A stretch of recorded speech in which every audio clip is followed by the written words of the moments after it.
Igor Matveyev a subi de lourdes pertes sur les bénéfices de son exploitation de blé, d'orge et de tournesol.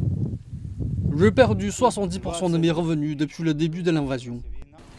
Son sort est une représentation fidèle de l'industrie agricole ukrainienne. Nous perdons des millions. Les agriculteurs d'Ukraine perdent des millions de dollars. En juillet dernier, l'ONU et la Turquie ont négocié l'initiative de la mer Noire qui stipule que la Russie doit consentir à la libre circulation des navires ukrainiens exportant des céréales.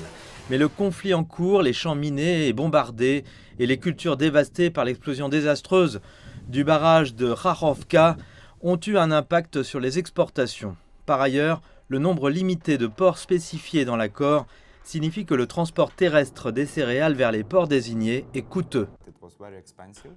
C'était très cher et c'était à la fois inconfortable pour les acheteurs et les vendeurs, et cela entraînait des pertes énormes pour les agriculteurs ukrainiens.